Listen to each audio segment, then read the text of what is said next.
जरा सोचिए, एक ऐसी अर्थव्यवस्था जो हर साल अपने खाते में एक मध्यम आकार के यूरोपीय देश की पूरी जीडीपी के बराबर की रकम जोड़ रही है। और वो भी बिना किसी शोर शराबे के। बिल्कुल। मतलब ये कोई ऐतिहासिक अपवाद या कागजी थ्योरी नहीं है, ये आज के समय की जमीनी हकीकत है। अक्सर जब वैश्विक महाशक्तियों की बात होती है तो ध्यान अमेरिका या चीन जैसी स्थापित शक्तियों पर ही अटक जाता है, जो कि काफी स्वाभाविक भी है। हाँ, लेकिन आज हमारे पास जो स्रोत है, India's ascent 12 pillars of global power by 2026, ये रिपोर्ट एक ऐसे ब्लूप्रिंट का खुलासा करती है जो दुनिया के आर्थिक और भू राजनीतिक नक्शे को पूरी तरह से बदल रहा है। और इस डीप डाइव का मकसद सिर्फ उन 12 आंकड़ों को रटना नहीं है। एकदम सही। हमारा मिशन ये समझना है कि कैसे अर्थशास्त्र, जनसांख्यिकी, तकनीक और कूटनीति के ये गैर आपस में मिलकर एक नई वैश्विक धुरी तैयार कर रहे हैं। मैं इसे लेकर काफी उत्साहित हूँ। और होना भी चाहिए। इन गियर्स को समझना आज के समय में हर पेशेवर, निवेशक और विश्लेषक के लिए बहुत जरूरी है। देखिए, जब विकास इस स्केल और गति पर होता है तो वो सिर्फ एक देश की आंतरिक कहानी नहीं रह जाती, राइट? बिल्कुल। ये ग्लोबल इकोनॉमी के गुरुत्वाकर्षण के केंद्र को पूरी तरह से शिफ्ट कर देता है। दुनिया भर की सप्लाई चेन्स, निवेश के पैटर्न और यहाँ तक कि भविष्य की तकनीक के जो मानक हैं, वे सब इस बात पर निर्भर करने लगते हैं कि इस नए ब्लूप्रिंट में क्या हो रहा है। तो चलिए इस विशाल मशीन के सबसे बड़े और सबसे भारी गियर से ही शुरुआत करते हैं, यानी अर्थव्यवस्था। स्रोत के शुरुआती डेटा पॉइंट्स बताते हैं कि भारत की कुल जीडीपी $3.7 ट्रिलियन को पार कर चुकी है, जो इसे दुनिया की 5वीं सबसे बड़ी अर्थव्यवस्था बनाती है। हाँ, और इसके साथ ही 2026 के लिए विकास दर का अनुमान 6.5 से 6.7% के बीच रखा गया है। और सबसे बड़ी बात, 2027-2028 तक इसके दुनिया की तीसरी सबसे बड़ी अर्थव्यवस्था बनने की भविष्यवाणी की गई है, जापान और जर्मनी को पीछे छोड़ते हुए। ही लगता। मतलब हमने 2000 के दशक में चीन को दोहरे अंकों में 10 या 12% की दर से बढ़ते देखा है। हाँ, वो एक अलग ही दौर था। तो फिर 6.5% की इस दर को इतना असाधारण क्यों माना जा रहा है?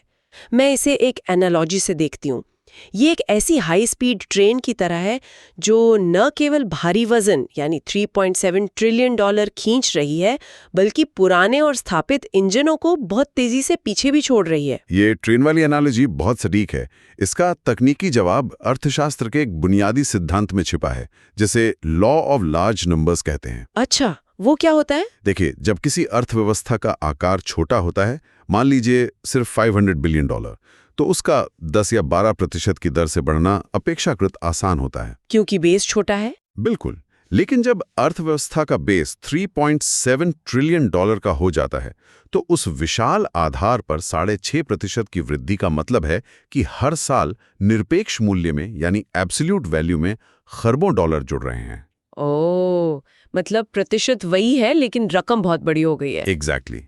इस स्तर पर आकर अक्सर जर्मनी या जापान जैसी अर्थव्यवस्थाओं की वृद्धि दर 1 या 2% पर सिमट जाती है, या फिर वे मंदी का सामना करने लगती हैं। इतनी बड़ी अर्थव्यवस्था के लिए 6.5% की गति बनाए रखना भौतिकी के उस नियम को चुनौती देने जैसा है, जहां भारी वस्तु को तेज गति से धकेलना लगभग असंभव हो जाता है। ये तो वाकई दिमाग चकरा देने वाला है। लेकिन अगर हम इसे जमीनी हकीकत से जोड़ें, क्योंकि पेपर पे तो नंबर बहुत अच्छे लग रहे हैं, तो क्या ये सारा पैसा सिर्फ शीर्ष पर बैठी कुछ बड़ी कंपनियों के पास जा रहा है? ये एक बहुत ही आम और जरूरी सवाल है। हाँ, क्योंकि एक आम निवेशक या पेशेवर के लिए किसी देश का 5वें से तीसरे स्थान पर आना केवल एक रैंक में बदलाव जैसा लग सकता है। इसका ग्लोबल इम्पैक्ट क्या है? देखिए, ये केवल एक रैंक का खेल नहीं है। ये वैश्विक पूंजी के प्रवाह यानी फ्लो ऑफ ग्लोबल कैपिटल का दिशा निर्देश है। हाँ। जब कोई अर्थव्यवस्था दुनिया की तीसरी सबसे बड़ी अर्थव्यवस्था बनने की राह पर होती है, तो वो टू बिग टू इग्नोर की श्रेणी में आ जाती है, जिसे आप चाहकर भी नजरअंदाज नहीं कर सकते। सही बात है। मल्टीनेशनल कंपनियों को अपनी ग्रोथ के लिए बड़े बाजारों की आवश्यकता होती है। आज जब दुनिया भर में चाइना +1 रणनीति पर जोर दिया जा रहा है, मतलब पश्चिमी कंपनियां अपने उत्पादन के लिए सिर्फ चीन पर निर्भर नहीं रहना चाहती। हाँ, तो उन्हें एक ऐसे विकल्प की तलाश होती है जो न केवल उत्पादन कर सके, बल्कि उस माल की खपत भी कर सके। $3.7 ट्रिलियन का ये आकार उन कंपनियों को ये भरोसा दिलाता है कि यहाँ निवेश करने पर उन्हें एक स्थापित और विशाल घरेलू बाजार मिलेगा। घरेलू बाजार, यही वो बिंदु है जो हमें इस पूरी कहानी के सबसे विवादास्पद हिस्से की ओर ले जाता है। आप आबादी की बात कर रही हैं, राइट? बिल्कुल। पैसा और कंपनियां तो खुद से काम नहीं करती, उन्हें लोगों की जरूरत होती है। स्रोत का एक प्रमुख स्तंभ जनसांख्यिकी यानी डेमोग्राफिक्स है। ये बताता है कि 1.43 अरब से अधिक की आबादी के साथ ये अब दुनिया का सबसे अधिक जनसंख्या वाला क्षेत्र है, जो कि एक मैसिव नंबर है ना? अब यहाँ मुझे थोड़ा क्रिटिकल होना पड़ेगा। दशकों से हमें अर्थशास्त्र और भूगोल की किताबों में यही पढ़ाया गया है कि इतनी विशाल आबादी संसाधनों पर एक बहुत बड़ा बोझ है। एक टिकिंग टाइम बॉम्ब की तरह से पेश किया जाता था। एकदम सही। फिर अचानक से ये स्रोत इसे एक ताकत या पिलर के रूप में कैसे पेश कर रहा है? मतलब क्या ये सिर्फ एक आशावादी नजरिया नहीं है? खासकर तब जब हम दुनिया भर में जॉबलेस ग्रोथ या ऑटोमेशन और एआई के कारण नौकरियों के कम होने की चर्चा सुनते हैं। मैं समझता हूं कि ये विरोधाभासी क्यों लगता है, और अगर आबादी का प्रबंधन सही से न हो तो ये वाकई एक बहुत बड़ी चुनौती बन सकती है। लेकिन अर्थशास्त्र में आबादी के कुल आकार से ज्यादा महत्वपूर्ण उसकी संरचना होती है। संरचना से आपका मतलब उम्र से है? हाँ, इसे डेमोग्राफिक डिविडेंड या जनसांख्यिकीय लाभांश कहते हैं। इसका पूरा खेल डिपेंडेंसी रेशियो पर टिका होता है। यानी कमाने वालों और उन पर निर्भर लोगों के बीच का अनुपात। ठीक है ही। जब किसी देश में 15 से 64 वर्ष की आयु वाले लोगों की संख्या आश्रितों यानी बच्चों और रिटायर हो चुके बुजुर्गों से बहुत अधिक होती है, तो अर्थव्यवस्था में एक अनोखा बदलाव आता है। जैसे अगर हम यूरोप को देखें? हाँ, पश्चिमी यूरोप या जापान को देखिए। वहाँ समाज बूढ़ा हो रहा है, पेंशन और स्वास्थ्य सेवाओं पर सरकारों का खर्च बढ़ता जा रहा है, जबकि टैक्स देने वाले युवाओं की संख्या लगातार घट रही है। ये तो उनके लिए बहुत बड़ा आर्थिक संकट है। बिल्कुल।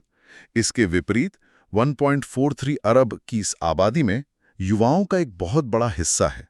अब देखिए, भले ही हर व्यक्ति के पास उच्च आय वाली कॉर्पोरेट नौकरी न हो, लेकिन जब लाखों लोग पहली बार कार्यबल में प्रवेश करते हैं, बैंक खाते खोलते हैं, अपना पहला टू व्हीलर खरीदते हैं या घर बनाते हैं, तो वे एक डिमांड क्रिएट करते हैं। एग्जैक्टली। वे अर्थव्यवस्था में एक विशाल कंजम्पशन ड्राइव पैदा करते हैं। ये घरेलू खपत इतनी मजबूत होती है कि ये वैश्विक मंदी या बाहरी शॉकों के खिलाफ अर्थव्यवस्था के लिए एक शॉक एब्जॉर्बर का काम करती है। मतलब ये विशाल आबादी केवल एक वर्कफोर्स या फैक्ट्री चलाने वाले मजदूर नहीं है, बल्कि ये दुनिया का सबसे बड़ा कंज्यूमर बेस भी है। और यही बात विदेशी निवेशकों को सबसे ज्यादा आकर्षित करती है। ये तो समझ आता है। लेकिन अगर हम इस आर्थिक वृद्धि और विदेशी निवेश की बात कर रहे हैं, तो स्रोत का एक और डेटा पॉइंट यहाँ थोड़ा अजीब लगता है। कौन सा पॉइंट? इसमें दुनिया के तीसरे सबसे बड़े सैन्य बल को भी एक प्रमुख स्तंभ माना गया है। हाँ, मिलिट्री पावर। अब कोई भी ये पूछ सकता है कि आर्थिक विकास के इस ब्लूप्रिंट में मिलिट्री कहाँ से आ गई? मतलब क्या इतने बड़े सैन्य बजट का इस्तेमाल शिक्षा, स्वास्थ्य या बुनियादी ढांचे पर नहीं किया जाना चाहिए, जो उस डेमोग्राफिक डिविडेंड को और ज्यादा हुनरमंद बना सके? रक्षा पर इतना भारी खर्च आर्थिक दृष्टिकोण से कैसे सही ठहराया जा सकता है? ये एक बहुत ही तार्किक सवाल है। इसे समझने के लिए हमें भू राजनीति और वैश्विक अर्थशास्त्र के उस कड़वे सच को देखना होगा जिसे अक्सर नजरअंदाज कर दिया जाता है। और वो सच क्या है? वो है कैपिटल इज अ कावर्ड, यानी पूंजी डरपोक होती है। वाह, ये काफी दिलचस्प फ्रेज है ना? विदेशी निवेश, ट्रिलियनों डॉलर के फंड और मल्टीनेशनल कंपनियां हमेशा उसी जगह जाती हैं जहां स्थिरता होती है। जब कोई अर्थव्यवस्था 3.7 ट्रिलियन डॉलर की हो, दुनिया का सबसे बड़ा युवा कार्यबल वहां हो और विदेशी निवेश आ रहा हो, तो उस पूरी व्यवस्था को एक सुरक्षा छतरी की आवश्यकता होती है। तो आप कह रहे हैं कि ये सेना केवल सीमाओं पर युद्ध लड़ने के लिए नहीं है? बिल्कुल नहीं। ये उस विशाल आर्थिक इंजन के लिए एक रिस्क प्रीमियम या बीमा की तरह काम कर रही है। एक अस्थिर पड़ोस में या अस्थिर वैश्विक परिदृश्य में कोई भी निवेशक $10 बिलियन का सेमीकंडक्टर प्लांट नहीं लगाएगा यदि उसे सुरक्षा व्यवस्था पर थोड़ा सा भी संदेह हो। हाँ, कोई भी अपना पैसा जोखिम में नहीं डालना चाहेगा। और एक बात और, तीसरी सबसे बड़ी सेना का मतलब केवल जमीनी सैनिक नहीं है, इसमें एक विशाल नौसेना भी शामिल है जो समुद्री रास्तों को सुरक्षित करती है। एग्जैक्टली। उन समुद्री व्यापार मार्गों को सुरक्षित करती है जहां से अरबों डॉलर का निर्यात और ऊर्जा आयात गुजरता है। तो सैन्य शक्ति अर्थव्यवस्था की कीमत पर नहीं है, बल्कि वो उस अर्थव्यवस्था के पनपने की पूर्व शर्त है। बिना मजबूत सुरक्षा के कोई भी आर्थिक महाशक्ति लंबे समय तक टिक ही नहीं सकती। बिल्कुल सही। यह नजरिया वाकई बहुत अलग है। तो अब हमारे पास एक तस्वीर है, सुरक्षा छतरी के नीचे काम कर रहा एक विशाल युवा वर्कफोर्स। लेकिन अब सवाल ये उठता है कि ये वर्कफोर्स आज के समय में काम कैसे कर रहा है? क्योंकि पुराना इंडस्ट्रियल मॉडल अब काम नहीं करेगा। हाँ, पुरानी इंडस्ट्रियल इकोनॉमी और आज की डिजिटल इकोनॉमी में जमीन आसमान का फर्क है। स्रोत के कुछ सबसे चौंकाने वाले आंकड़े डिजिटल क्रांति और नवाचार के बारे में ही है, जो कि इस रिपोर्ट का मेरा पसंदीदा हिस्सा है। आईटी सेवाओं में तो बढ़त है ही, लेकिन 100,000 से अधिक स्टार्टअप्स और 100 से ज्यादा यूनिकॉर्न कंपनियों के साथ तीसरा सबसे बड़ा स्टार्टअप इकोसिस्टम होना, ये एक बहुत बड़ा दावा है। एक मैसिव शिफ्ट है ये। लेकिन देखिए, हाल के वर्षों में हमने स्टार्टअप्स में फंडिंग विंटर, भारी छटनी और कई बड़ी कंपनियों को फेल होते भी देखा है। तो क्या ये 1 लाख स्टार्टअप्स का आंकड़ा केवल एक वैनिटी मीट्रिक है, या इसके पीछे वाकई कोई ठोस ढांचागत बदलाव हो रहा है? मैं इसे स्पष्ट करता हूँ। फंडिंग विंटर या स्टार्टअप्स का फेल होना किसी भी परिपक्व होते इकोसिस्टम का एक बहुत ही स्वाभाविक हिस्सा है। सिलिकॉन वैली भी इसी चक्र से कई बार गुजरी है। बूम और बस साइकिल। हाँ, यहाँ जो सबसे महत्वपूर्ण ढांचागत बदलाव हुआ है वो है वैल्यू चेन में ऊपर की ओर खिसकना। दशकों तक इस देश की पहचान वैश्विक आईटी कंपनियों के बैक ऑफिस के रूप में थी, जहां इंजीनियर्स विदेशी कंपनियों के सर्वर मेंटेन करते थे या बस कोड लिखते थे। हाँ बिल्कुल, वह दौर जरूरी था क्योंकि उसने लाखों युवाओं को वैश्विक स्तर के प्रोजेक्ट्स पर काम करने का अनुभव दिया। लेकिन अब हम एक बहुत बड़ा मानसिक और ढांचागत शिफ्ट देख रहे हैं। नौकरी मांगने वालों से नौकरी देने वालों की ओर का शिफ्ट। हाँ, और उससे भी बढ़कर सॉल्यूशन क्रिएटर्स बनने का शिफ्ट।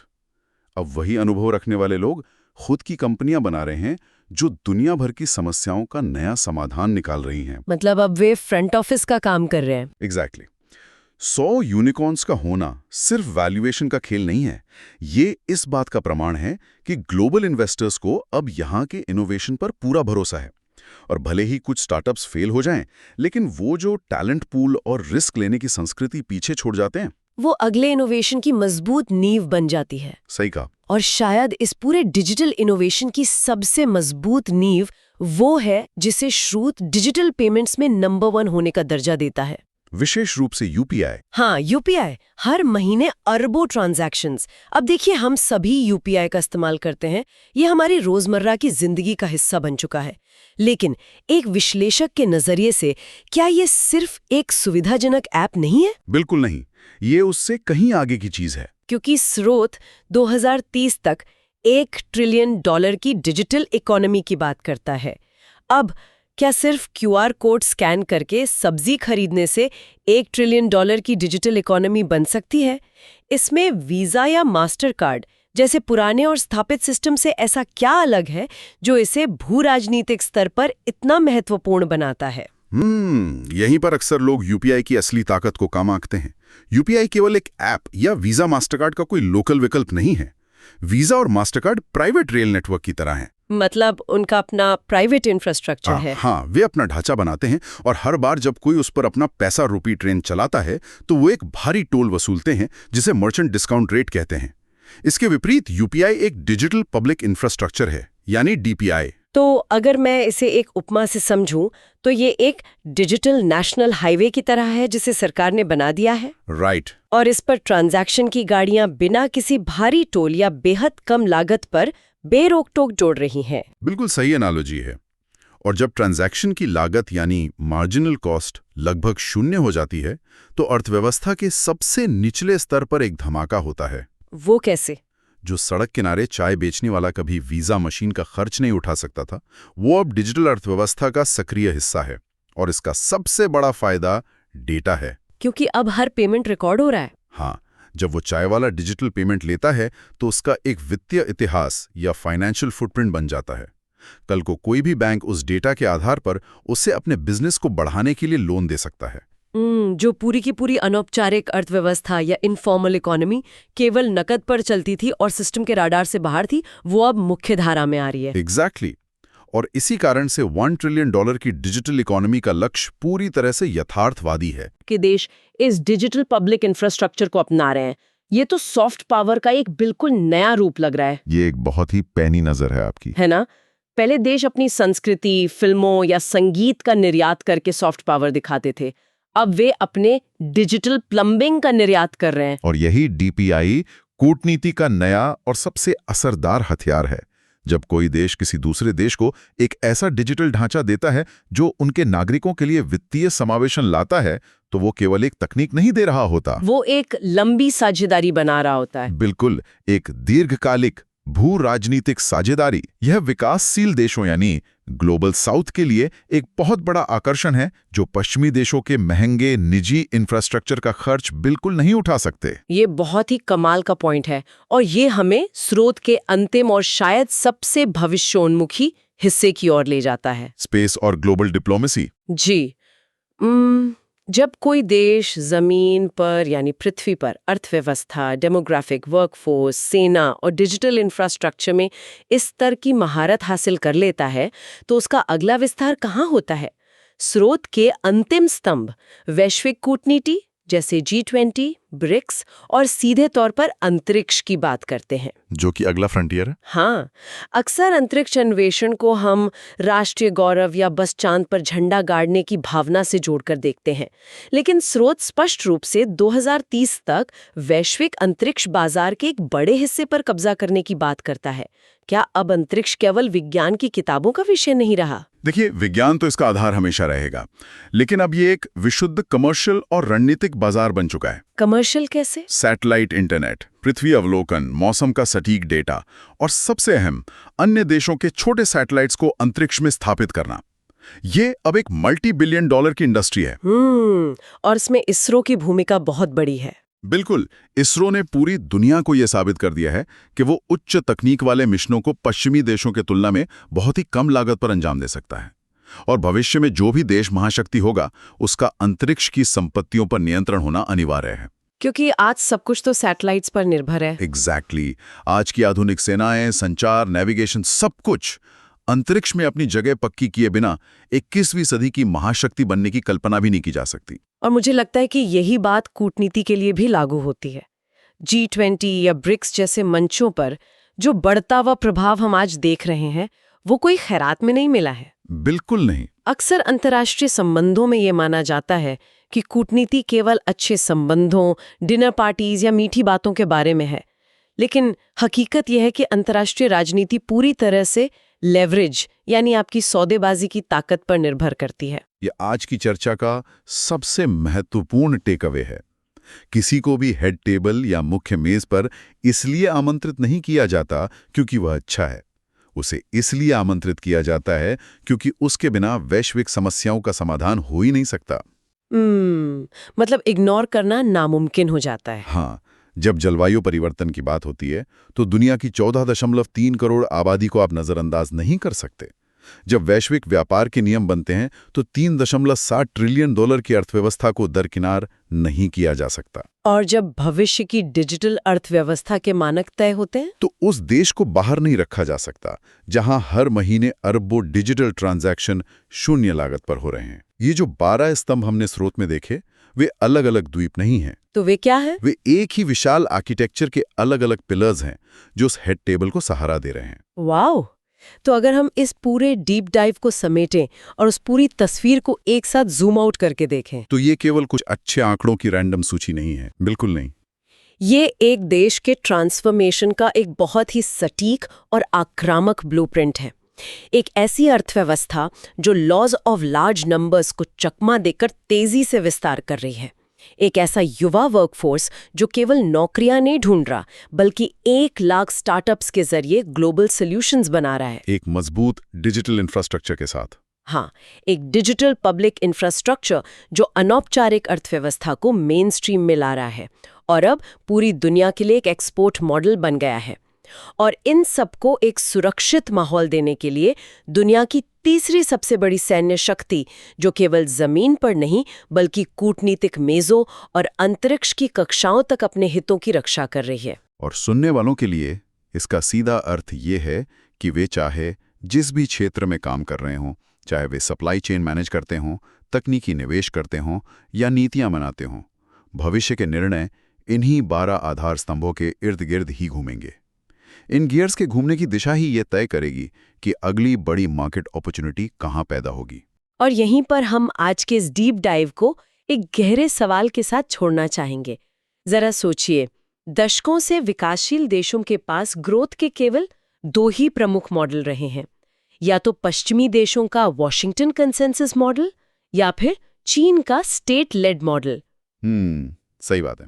लेकिन अब जब 2027-2028 तक भारत दुनिया की तीसरी सबसे बड़ी अर्थव्यवस्था बन जाएगा और इसका डिजिटल पब्लिक इंफ्रास्ट्रक्चर तथा कम लागत वाला इनोवेशन दुनिया के सामने एक सफल उदाहरण पेश करेगा, तो क्या ग्लोबल साउथ के देश अपने भविष्य के निर्माण के लिए पश्चिम या पूर्व की ओर देखने के बजाय इस नए ब्लूप्रिंट की ओर नहीं देखेंगे? ये एक बहुत ही बड़ा सवाल है। क्या ये केवल एक देश का उदय है या दुनिया के शक्ति संतुलन के पूरी तरह से फिर से लिखे जाने की शुरुआत है? यह एक ऐसा सवाल है जो आने वाले दशक को परिभाषित करेगा। आज के विश्लेषण में बस इतना ही।